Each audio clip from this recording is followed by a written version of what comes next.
तो चलिए आगे बढ़ते हैं इस वीडियो के टॉपिक के ऊपर। इसके पहले भी कुछ वीडियोस मैं पब्लिश कर चुका हूँ, वो वीडियोस अगर अब तक आपने नहीं देखे तो आप चाहिए तो हमारे चैनल के वीडियो सेक्शन में जाकर उन वीडियोस को देख सकते हो।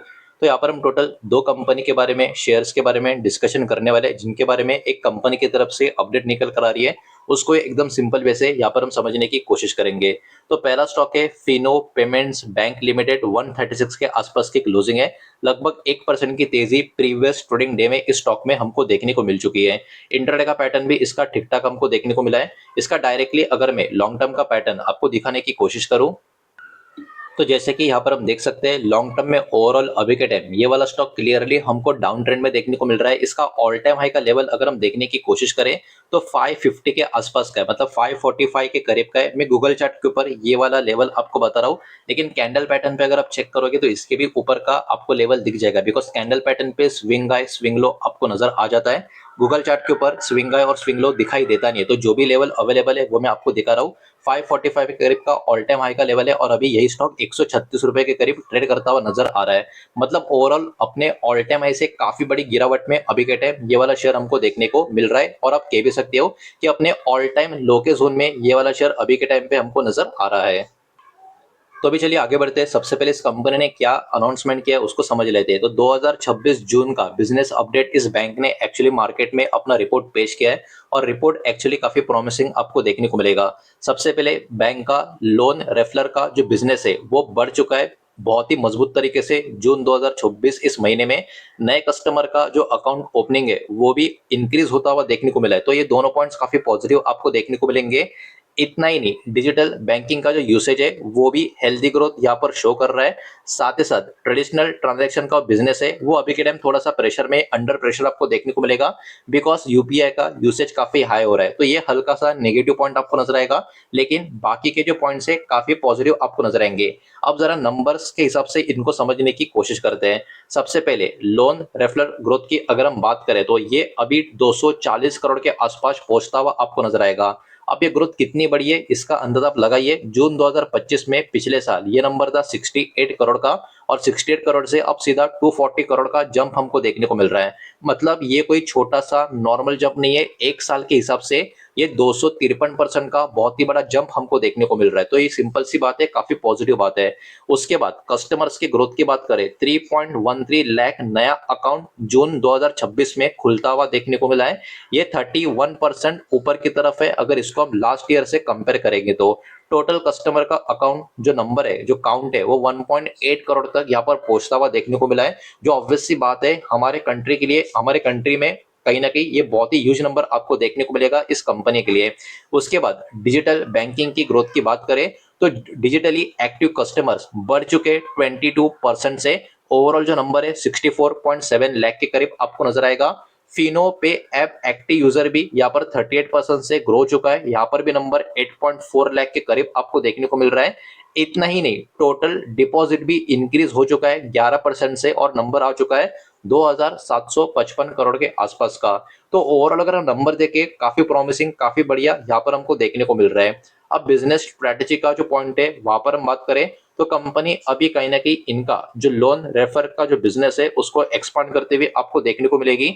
और इसके लिए company actually small finance bank के हिसाब से भी यहाँ पर काम करते हुए आपको नजर आ रही है। उसके बाद इनका जो एम है, जो टारगेट है, वो एकदम क्लियर है, और भी फाइनेंशियल सर्विसेज इनके जो कस्टमर्स है उनको यहाँ पर इनको प्रोवाइड करना है। ट्रांजैक्शन का बिजनेस की बात करें, यहाँ पर जो हल्का सा डिप हमको देखने को मिला है, तो देखिए ट्रांजैक्शन ओवरऑल डिक्लाइन हो चुका है 4373 करोड़ से 2830 करोड़ के आसपास। तो ये कहीं ना कहीं एक नेगेटिव पॉइंट अभी के अपडेट में आपको देखने को मिलेगा। बाकी सारे के सारे पॉइंट काफी पॉजिटिव है। हालांकि कंपनी ने इसके ऊपर भी एकदम क्लियरली बोला है कि इसके पीछे का रीजन है जो बढ़ता हुआ यूज यूपीआई का हो रहा है, इसके कारण इनका ट्रांजैक्शन का बिजनेस नीचे की तरफ आता हुआ देखने को मिला है। हालांकि कंपनी यहाँ पर फोकस कर रही है बेटर क्वालिटी मर्चेंट्स के ऊपर, और कंपनी ने ये बोला भी है कहीं ना कहीं जो पैसे डिक्लाइन का ये स्लो होता हुआ भी देखने को मिल रहा है। तो देखने वाली बात होगी आने वाले महीनों में, आने वाले समय में इसमें भी अगर पॉजिटिविटी आ गई और बाकी नंबर्स भी काफी अच्छे रहे तो कहीं ना कहीं इस कंपनी के लिए या इस बैंक के लिए ये काफी पॉजिटिव चीज आने वाले समय भी साबित हो सकती है। अब इस रिपोर्ट में एक्चुअली जो रेगुलेटरी अपडेट है वो भी कुछ निकल कर आ रही है। पहले की अगर हम बात करें तो डीजीजीआई ने रिव्यू किया था ट्रांजैक्शन जिसमें इन्वॉल्वमेंट था थर्ड पार्टी एंटिटीज का। अब कंपनी ने एकदम क्लियरली इसके बारे में ये भी बोला है कि not the subject of any investigation beyond that inquiry. तो देखिए, जब इस टाइप के अपडेट्स कंपनी की तरफ से निकल कर आते हैं जिसका कनेक्शन रेगुलेटरी अपडेट से हो, तो कहीं ना कहीं वो एक रिलीफ का साइन भी मार्केट में माना जाता है। इसके साथ साथ कंपनी ने ये भी यहाँ पर बोला है कि ये फॉलो कर रहे जो भी जीएसटी का रूल है, और ये किसी भी तरीके का ऑनलाइन गेमिंग या बेटिंग एक्टिविटीज को भी सपोर्ट नहीं कर रहा है। तो ये कुछ रेगुलेटरी अपडेट्स भी होते हैं जो कंपनी की तरफ से भी यहाँ पर जो सामने निकल कर आ रहे हैं इस रिपोर्ट के थ्रू, ये हल्का सा रिलीफ का साइन, पॉजिटिव साइन भी निकल कर आ सकता है, जिसके कारण ये वाला शेयर बाजार की फोकस में सोमवार के दिन भी बना रह सकता है। अब मार्केट कौन से चीजों के ऊपर ट्रैक करेगा? अब देखिए, इनका जो लोन रेफर का जो बिजनेस है इसमें काफी बढ़िया ग्रोथ देखने को मिल रही है, तो इसको तो मार्केट ट्रैक करेगा आने वाले समय के लिए। साथ ही साथ डिजिटल बैंकिंग सर्विसेज में एक्सपेंशन कंपनी का, इस बैंक का हो रहा है या नहीं हो रहा है, उसके ऊपर फोकस रहेगा। प्रोग्रेस कैसा चल रहा है इनका स्मॉल फाइनेंस बैंक का, जो इनका प्लान है उसको लेके, और आने वाले समय के लिए ट्रांजैक्शन बिजनेस का परफॉर्मेंस किस तरीके से होगा, बिकॉज यहीं पे एक बड़ी डिक्लाइन हमको देखने को मिली, जिसका रीजन इन्होंने बोला है कि यूपीआई का कनेक्शन का जो उनका जो अच्छा परफॉर्म चल रहा है उसके कारण डिक्लाइन हुआ है। तो इसके ऊपर भी मार्केट का फोकस कहीं ना कहीं यहाँ पर बना रह सकता है। तो पहले कंपनी के बारे में, स्टॉक के बारे में खबर काफी अच्छी थी, पॉजिटिव थी। अब बढ़ते हैं दूसरे शेयर की तरफ, लेकिन उसके पहले वीडियो को लाइक कर देना, वीडियो को शेयर कर देना। पहली बार चैनल पर आ चुके हो तो चैनल को भी सब्सक्राइब जरूर कर देना। दूसरा स्टॉक आपके स्क्रीन के सामने आपको नजर आएगा, अदानी ग्रुप का अदानी ग्रीन एनर्जी लिमिटेड। 1535 के आसपास की क्लोजिंग है, 3-3.25% की तेजी प्रीवियस ट्रेडिंग डे में इस स्टॉक में हमको देखने को मिल चुकी है।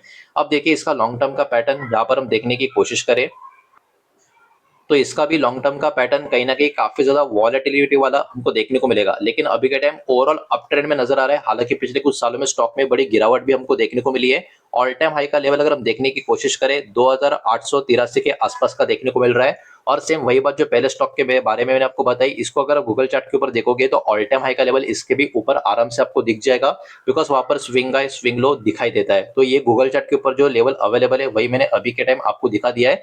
तो ओवरऑल ये भी स्टॉक अपने ऑल टाइम हाई से काफी बड़ी गिरावट में अभी के टाइम हमको देखने को मिल रहा है। अब चलिए देख लेते हैं इस कंपनी की तरफ से क्या खबर निकल कर आ रही है। तो Q1 फाइनेंशियल ईयर 2027 का ऑपरेशनल अपडेट कंपनी की तरफ से सामने आ चुका है। अब इस पे कुछ इंपॉर्टेंट हाइलाइट्स की बात करें तो सबसे पहले कंपनी का जो ऑपरेशनल कैपेसिटी है बहुत ही मजबूत तरीके से बढ़ चुका है। एनर्जी का सेल्स भी जबरदस्त, काफी अच्छा खासा ग्रोथ में हमको देखने को मिल रहा है। उसके अलावा बैटरी एनर्जी स्टोरेज कैपेसिटी की बात करें, उसका भी एक्सपेंशन इस क्वार्टर में काफी अच्छा खासा हुआ है। अब एक एक करके इन चीजों को समझने की कोशिश करते हैं। सबसे पहले ऑपरेशनल कैपेसिटी की बात करें, टोटल ऑपरेशनल कैपेसिटी कंपनी का 20,142 मेगावाट के करीब जा चुका है। लास्ट ईयर ये नंबर 15,816 मेगावाट के आसपास था, मतलब 27% का जंप एक साल में हमको यहाँ पर देखने को मिल रहा है। तो ये बहुत ही पॉजिटिव बात मानी जा सकती है। एनर्जी का सेल्स की अगर हम बात करें, ये भी इंक्रीज हो चुका है 13,657 मिलियन यूनिट के आसपास। लास्ट ईयर ये नंबर 10,480 मिलियन यूनिट के आसपास था, मतलब यहाँ पर भी एक साल में ऑलमोस्ट 30% की ग्रोथ हमको देखने को मिल रही है। नए प्रोजेक्ट के भी एडिशन हमको देखने को मिले। कंपनी ने ऐड किया है 4,327 मेगावाट का नया कैपेसिटी, और एडिशन जो यहाँ पर कंपनी बता रही है उसमें भी अलग अलग कैटेगरी का इन्वॉल्वमेंट है, जिसमें सोलर प्रोजेक्ट, विंड प्रोजेक्ट्स और हाइब्रिड प्रोजेक्ट्स इन्होंने यहाँ पर मेंशन करके रखा है। बीएसएस यानी बैटरी एनर्जी स्टोरेज की अगर हम बात करें तो इसका भी टोटल कैपेसिटी 3,551 मेगावाट आज के करीब पहुंचता हुआ देखने को मिला है। 1972 मेगावाट ये कहीं ना कहीं ओवरऑल ऑपरेशनल है ड्यूरिंग Q1 फाइनेंशियल ईयर 2027 में। ये वाली चीज भी यहाँ पर इन्होंने मेंशन करके रखी है। बैटरी का जो स्टोरेज का ये पर्टिकुलर सिनेरियो है, ये कहीं ना कहीं कंपनी का ओवरऑल पावर सप्लाई का जो रिलायबिलिटी है वो भी इंप्रूव करने में मदद कर रहा है। तो ये भी एक बहुत ही ह्यूज पॉजिटिव अपडेट इस अपडेट में हमको नजर आ रहा है। उसके बाद कंपनी के ऑपरेशनल परफॉर्मेंस की बात करें तो सोलर सीयूएफ की बात करें 25.3% का है, विंड सीयूएफ अराउंड 44.4% का है, और हाइब्रिड सीयूएफ अराउंड 49% के करीब का यहाँ पर हमको देखने को मिल रहा है। तो नंबर्स में तो काफी जबरदस्त पॉजिटिविटी हमको यहाँ पर देखने को मिल रही है। हालांकि कुछ कुछ पॉइंट्स होंगे जिनके ऊपर मार्केट का, निवेशकों का फोकस बना रह सकता है। ग्रिड का जो अवेलेबिलिटी है वो इस क्वार्टर के दरमियान 80.6% के आसपास का था। ग्रिड या फिर ट्रांसमिशन का जो ओवरऑल अभी के टाइम पे अलग अलग चीजें यहाँ पर सामने निकल कर आ रही है, तो ओवरऑल इसका इलेक्ट्रिसिटी जो बेची जा रही है उसके ऊपर किस टाइप का इफेक्ट हो रहा है, इसके ऊपर भी मार्केट फोकस करने का कहीं ना कहीं यहाँ पर काम कर सकता है। लेकिन इन द एंड जो अपडेट आ रही है दोनों कंपनी के बारे में, शेयर्स के बारे में काफी पॉजिटिव है और वही इस पर्टिकुलर रिपोर्ट के माध्यम से मैंने आपके सामने यहाँ पर प्रेजेंट भी किया है। जो भी डेटा मैंने आपके सामने यहाँ पर प्रेजेंट किया है सब कुछ एजुकेशनल, इन्फॉर्मेशनल, न्यूज पर्पस के हिसाब से ही है। किसी भी तरीके का इन्वेस्टमेंट का एडवाइस या स्टॉक का रिकमेंडेशन मैं आपको दे रहा नहीं हूँ, ना ही मैंने आपको दिया है। इस बात को भी यहाँ पर आप ध्यान में रखें। उम्मीद करता हूँ वीडियो समझ आया होगा, पसंद आया होगा तो वीडियो को लाइक करें, दोस्तों शेयर करें। पहली बार चैनल पर आ चुके हो तो सब्सक्राइब भी कर देना और कोई भी स्टॉक में निवेश करने से पहले खुद की स्टडी रिसर्च जरूर करें, फाइनेंशियल एडवाइजर की सलाह जरूर लें। मिलते हैं नेक्स्ट वीडियो में, धन्यवाद।